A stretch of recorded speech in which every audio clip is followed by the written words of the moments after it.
اوكي يا شباب، الخدعة بتاعت النهاردة جميلة جدا وسهلة جدا جدا، ومش بس كده، لا دي كمان قوية جدا لدرجة ان انت ممكن تخدع بيها اي حد حتى لو كان الشخص ده ساحر. خلونا في البداية نشوف الخدعة، بعدين نرجع علشان نعرف الخدعة دي بتتعمل ازاي. عندنا هنا كوتشينة، طبعا مفيش فيها اي ترتيب، وهنطلب من الشخص اللي قدامنا كمان انه يلخبطها بالطريقة اللي هو عايزها. ودلوقتي كل اللي هنعمله ان احنا هنختار كارت عشوائي من الكوتشينة بالشكل ده، والكارت اللي هيطلع عندنا هنكمله لحد رقم 13.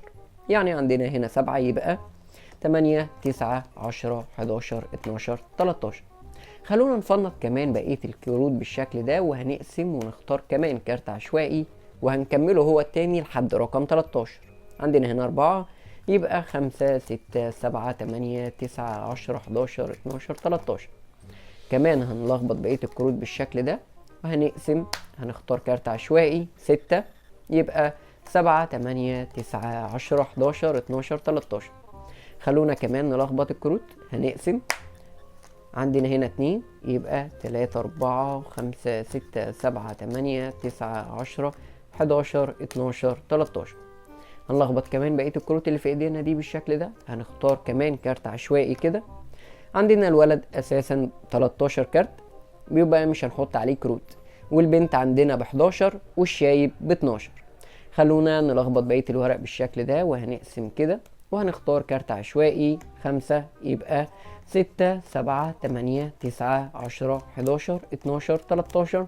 عندنا هنا كام كارت ممكن تخليهم بره كده، مش مشكلة خالص. عندنا دلوقتي 6 مجموعات. انا لو بأدي الخدعة دي مع شخص كنت هغمض عيني او هبعد عن المكان خالص واطلب منه انه يقلب 3 مجموعات منهم عكس بقية الكوتشينة، وبقية المجموعات التانية يلمهم على بعض ويلخبطهم. بس بما ان مفيش حد بيأدي معايا الخدعة، فخلونا نختار 3 مجموعات. فلنفترض المجموعة دي والمجموعة دي وكمان المجموعة دي. طبعا هناخد بقية المجموعات بالشكل ده وهنلخبطهم كمان علشان يتأكد ان مفيش اي حاجة بتحصل. وكمان ممكن نحطهم فوق بقية الورق اللي عندنا في النهاية ده، وكمان خلونا نلخبطهم بالشكل ده. ودلوقتي يبقى النتيجة اللي عندنا 3 مجموعات هو اللي اختارهم، وكانوا كلهم اوراق عشوائية من الكوتشينة. هنطلب منه طلب اخير، وهو انه يشوف كارتين من ال3 كروت دول، وانا كمان ممكن اشوفهم معاه. فلنفترض اختار الكارت ده وكمان اختار الكارت ده. في الحالة دي انا مطلوب مني اعرف ايه هو الكارت ده، بس في الحقيقة خلونا نصعب الموضوع اكتر، مش انا اللي هعرف ايه الكارت ده، لا الكوتشينة هي اللي هتقول لي ايه الكارت ده بالظبط. وخليني اقول لكم انا بتكلم على ايه. عندنا هنا 7 كروت، هنعد 1 2 3 4 5 6 7. عندنا هنا 6 كروت، هنعد 1 2 3 4 5 6. علشان اساعد الكروت انها تعرفني ايه هو الكارت ده بالظبط، كل اللي هعمله ان انا هعد 10 كروت كمان، 1 2 3 4 5 6 7 8 9 10. ازاي بقى الكوتشينة هتعرفني الكارت ده ايه بالظبط؟ من عدد الكروت اللي باقي في ايدي ده. يعني عندنا هنا عدد الكروت هيبقى نفس الرقم ده بالظبط. عندنا كارت 2 3 4 5، كارت 2 3 4 5، يبقى اكيد الكارت ده رقم 5. خلونا نشوف بالظبط زي ما الكوتشينة قالت لي، فعلا توقعها طلع صح. دي كانت الخدعة بتاعتنا النهاردة، ويلا بينا نروح الشرح. اوكي يا شباب، وكالعاده قبل ما نبتدي الشرح ما تنساش تنزل تحت وتعمل كومنت جميل علشان اجمل 3 كومنتات هيظهروا معانا الحلقه اللي جايه، ودول اجمل 3 كومنتات من الحلقه اللي فاتت. كمان ما تنساش ان اللايك بتاعك بيفرق معايا جدا، فانزل تحت بقى واعمل لايك جميل وخلونا نبتدي. فعلا الخدعه دي قويه جدا وسهله جدا جدا، لدرجه ان انت بعد ما تشوف الشرح ينفع تنفذها دلوقتي حالا. في البدايه اول حاجه لازم نعرفها ان احنا هنحتاج كوتشينه عاديه جدا، فعلا مفيش فيها اي ترتيب، بس تكون الكوتشينه 52 كارت بس، مش هنحط الاتنين جوكر. مش محتاج تعمل اي حاجة تاني، بقية الخدعة شوية خطوات والخدعة هتنفذ نفسها بنفسها. في حاجة كده حابب اوضحها علشان اللي بيشوف الحلقة ما يتلخبطش. انا هنا عندي جوكر في الكوتشينة لان الكوتشينة ناقصة كارت، بس علشان اكملهم 52 كارت فحطيت جوكر. انت ما تحطش جوكر، انت خليهم 52 كارت بس. ودلوقتي فعلا الكوتشينة بتاعتنا هنديها للشخص اللي بنقدم معاه خدعة ونخليه يلخبطها براحته خالص. ودلوقتي كل اللي هنعمله ان احنا هناخد فعلا كارت عشوائي، اي كارت عشوائي، وهتبتدي تعمل نفس الخطوات. هتكمل الرقم اللي هيطلع عندك لحد 13 كارت. يعني هنا 9، يبقى 10 11 12 13. هنلخبط كمان، لخبط براحتك خالص واقسم من اي مكان وخد اي كارت وكمله لحد رقم 13.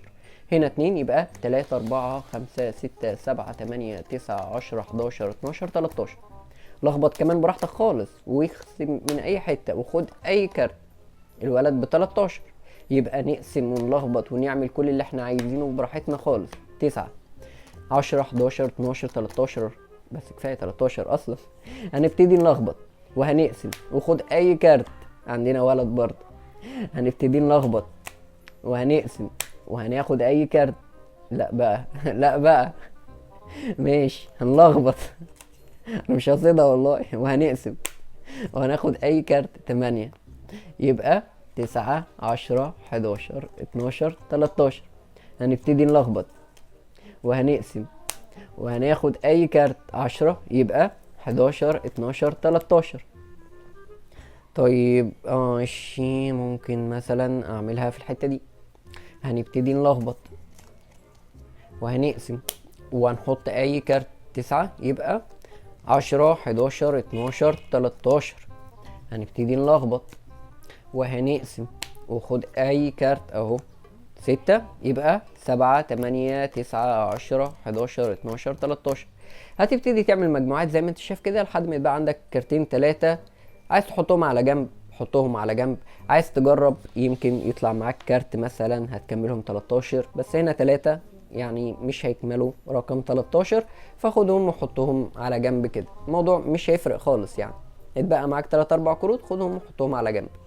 ودلوقتي هتغمي عينيك وهتبعد وشك خالص وهتطلب من الشخص اللي قدامك انه يختار اي 3 مجموعات. فعلا براحته خالص يختار اي 3 مجموعات هو عايزهم. فلنفترض اختار دي ومثلا دي وكمان دي، وهنقول له لم بقيه المجموعات اللي انت مش عايزهم. فخلونا مثلا نلم دول. لحد دلوقتي احنا ما عملناش اي حاجه خالص يعني. هو اللي بيعمل كل حاجه بنفسه، وهو لو عايز هو اللي ينزل الكروت وهو اللي يختار وهو اللي يعد براحته خالص. يعني احنا كل اللي هنعمله ان احنا ممكن نوجهه. هناخد بقيه المجموعات اللي هو مش عايزها دي هنحطهم على الكام كارت اللي عندنا في النهايه دول كده. كمان نلخبطهم علشان يطمن خالص. وهنا يبقى الباقي في النهايه عندنا 3 مجموعات. تمام. هنطلب منه ان هو يشوف كارتين من فوق، اي كارتين من فوق هو عايزه. فلنفترض مثلا شاف الكارت ده وشاف الكارت ده. هنعمل حاجه بسيطه جدا جدا. هناخد الكروت هنعد هنا نفس الرقم اللي هيطلع عندنا وهنا نفس الرقم اللي هيطلع عندنا بس. 1 2 3 4 5 6 7 8 9 وهنا كمان 9. 1 2 3 4 5 6 7 8 9.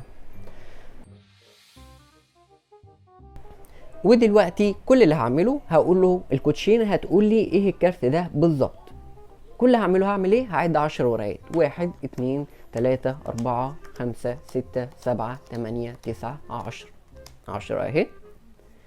عدد الكروت اللي في ايدي هيبقى هو الرقم ده. انا عارف ان الموضوع غريب جدا، انا عارف. ايا كان الرقم ده ايه، عدد الكروت اللي في ايدي هيبقى نفس الرقم ده. خلونا نشوف. يعني عندنا هنا كارت 2 3 4 5 6 7 8. يبقى اكيد مليون في المية الكارت ده هيبقى رقم 8. ما تقوليش الخدعة دي بتشتغل ازاي. هي بتشتغل كده وبتنفع كل مرة بالطريقة دي. اعمل نفس الخطوات اللي انا عملتها هتديك نفس النتيجة. الخدعة دي بتنفع ازاي انا ما اعرفش، ما تسألنيش، ولو حد يعرف يقولي في الكومنتات. اشوفكم على خير الحلقة الجاية ان شاء الله. سلام.